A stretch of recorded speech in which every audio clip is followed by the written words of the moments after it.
Oil pulling அது எப்படி பண்ணுறது? காலையில் எழுந்ததும் எதுவும் சாப்பிடாமல் இதயம் வளர்த்தை வாயில ஊத்தி நல்லா கொப்பளிக்கணும், அப்புறம் அதை துப்பிடணும். இதுதான் ஆயில் புல்லிங்.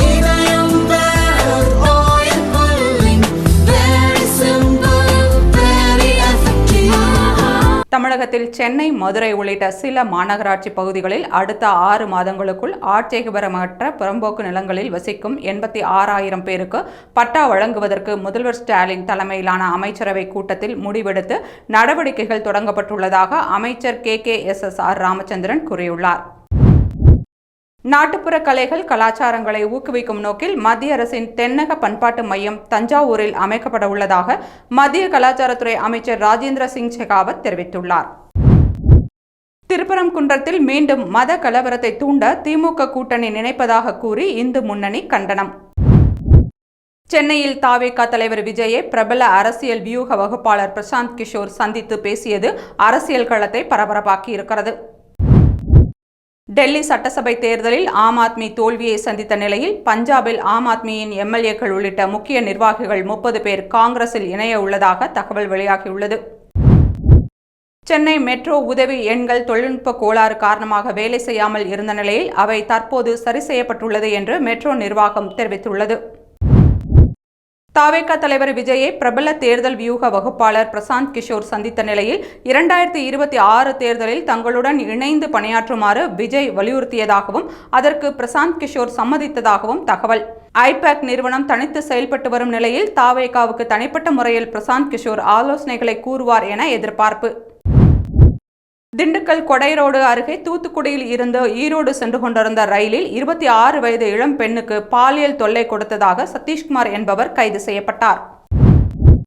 வேங்கை வயல் வழக்கு தொடர்பாக சிபிசிஐடி தாக்கல் செய்த குற்றப்பத்திரிகை இறுதியானது அல்ல, நீதி விசாரணை ஆணையம் அமைக்க வேண்டும் என்று முதல்வரை சந்தித்த விசிக தலைவர் திருமாவளவன் வலியுறுத்தியுள்ளார்.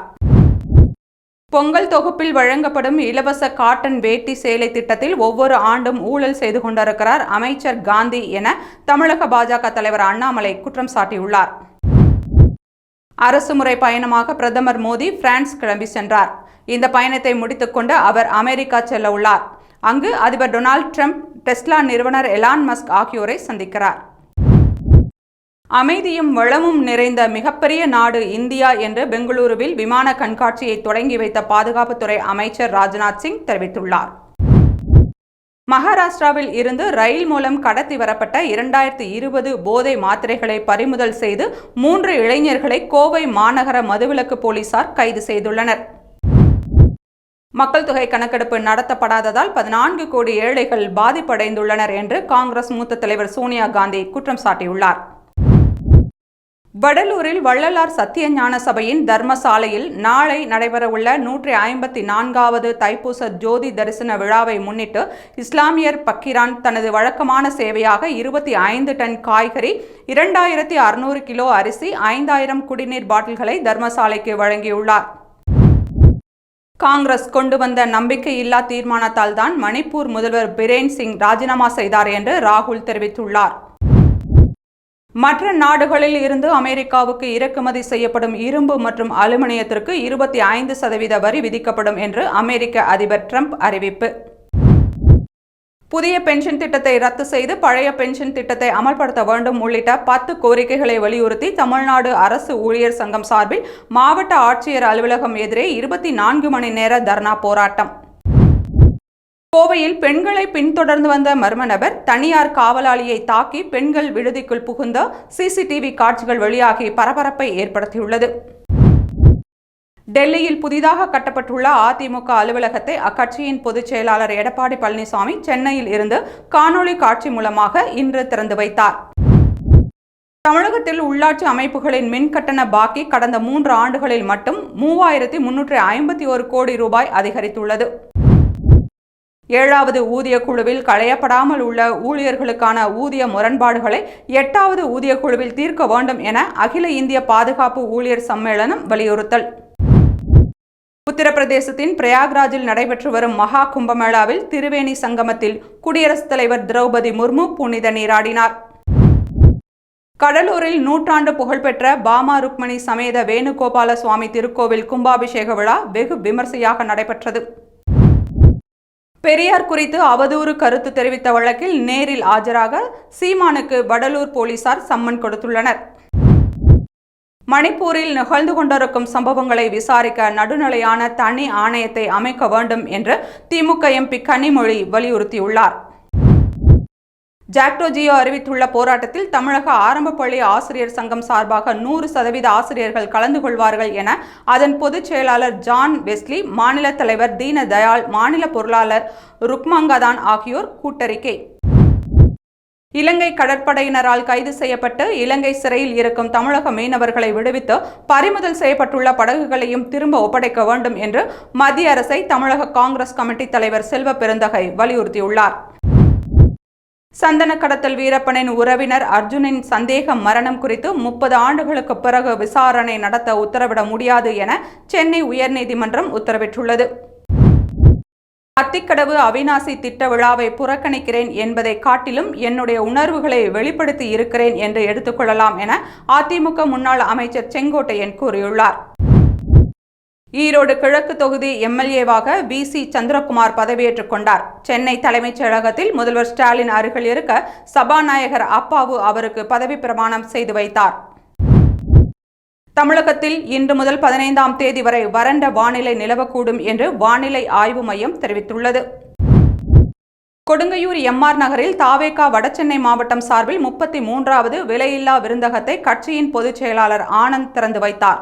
2026 சட்டப்பேரவைத் தேர்தலில் வெற்றி பெற்று விஜயை ஆட்சியில் அமர வைப்போம் என்று உறுதியுடன் தெரிவித்தார். போக்குவரத்து கழகங்களில் தனியார் மயமாக்க கொள்கையை கண்டித்து தமிழகம் முழுவதும் பிப்ரவரி 13ஆம் தேதி போக்குவரத்து தொழிலாளர்கள் ஆர்ப்பாட்டத்தில் ஈடுபட உள்ளனர். தமிழக அரசின் மசோதாக்கள் மீது ஆட்சேபனைகள் இருந்தால் நீண்ட காலம் அமைதியாக இருந்தது ஏன் என்று தமிழக ஆளுநர் ஆர்.என். ரவிக்கு உச்சநீதிமன்றம் கேள்வி. பட்டியல் சமூகத்தினரை வணிகர்களாக வளர்த்தெடுக்கும் வகையில் வணிக வளாகங்களை அமைத்து தர வேண்டும் என்று விசிக தலைவர் திருமாவளவன் முதலமைச்சர் ஸ்டாலினிடம் கோரிக்கை வைத்தார். அர்ஜென்டினா தலைநகரான பியூனஸ் அயர்ஸின் புறநகர் பகுதியில் உள்ள ஒரு ஓடை நீர் இரத்த சிவப்பு நிறத்தில் மாறியுள்ளது அனைவரையும் அதிர்ச்சியில் ஆழ்த்தியுள்ளது. தொழிற்சாலைகளில் இருந்து வெளியேறும் ரசாயன கழிவுகளால் இதுபோன்ற மாற்றங்கள் ஏற்படுவதாக சுற்றுச்சூழல் ஆர்வலர்கள் கவலை தெரிவித்து வருகின்றனர். அமெரிக்க அதிபர் டிரம்பின் அதிரடியான பொருளாதார நடவடிக்கைகள் உலகளவில் வர்த்தக போர் குறித்த கவலையை அதிகரிக்க செய்துள்ளது. இதனால் மற்ற நாடுகளின் பங்குச்சந்தைகள் மட்டுமன்றி இந்திய பங்குச்சந்தைகளையும் ஆட்டம் காண செய்துள்ளது. தஞ்சை சொக்கநாதபுரம் அருகே அரசு பள்ளியில் 7ஆம் வகுப்பு படித்து வந்த கவிபாலா என்ற மாணவி பள்ளி மைதானத்தில் விளையாடும் போது மயங்கி விழுந்து உயிரிழப்பு. 2 மாணவிகளுக்கு உடல் நலக்குறைவு. பள்ளியில் வழங்கப்பட்ட குடற்புழு நீக்க மாத்திரைதான் காரணமா என்ற கோணத்தில் போலீசார் விசாரணை. பொள்ளாச்சியில் அரசு பேருந்தில் சீட் பிடிப்பதற்காக இருக்கையில் 2 வீச்சறிவாள்கள் வைத்த மர்ம நபர்களால் பரபரப்பு. மணிப்பூர் முதலமைச்சர் ராஜினாமா செய்தது வெகு நாட்களுக்கு முன்பே நடந்திருக்க வேண்டிய ஒன்று என்று பிரியங்கா காந்தி தெரிவித்துள்ளார். நாடாளுமன்ற கூட்டத்தில் பங்கேற்க என்ஜினியர் ரஷீத்திற்கு உச்சநீதிமன்றம் அனுமதி அளித்துள்ளது. தீகார் சிறையில் உள்ள என்ஜினியர் ரஷீத் பரோலில் கேட்ட மனு மீது உச்சநீதிமன்றம் தீர்ப்பு வழங்கியுள்ளது. ஜாமீனில் வெளியே வந்து தேர்தலுக்கு சில நாட்களுக்கு முன் வேறு ஒருவரை முதலமைச்சராக நியமித்தது கெஜ்ரிவால் செய்த மிகப்பெரிய அரசியல் பிழை என ஜன் சுரஜ் கட்சித் தலைவர் பிரசாந்த் கிஷோர் விமர்சனம் செய்துள்ளார். தங்கம் விலை கிராமுக்கு 35 ரூபாய் உயர்ந்து 7,980 ரூபாய்க்கு விற்பனை செய்யப்படுகிறது. வெள்ளி விலையில் மாற்றமின்றி 1 கிராம் 107 ரூபாய்க்கு விற்பனை செய்யப்படுகிறது. தமிழ்நாட்டில் எம்பி, எம்எல்ஏக்கள் சிறப்பு நீதிமன்றங்களில் ஜனவரி 1ஆம் தேதி வரையிலான நிலவரப்படி 220 வழக்குகள் நிலுவையில் இருப்பதாக உச்சநீதிமன்றத்தில் தெரிவிக்கப்பட்டுள்ளது.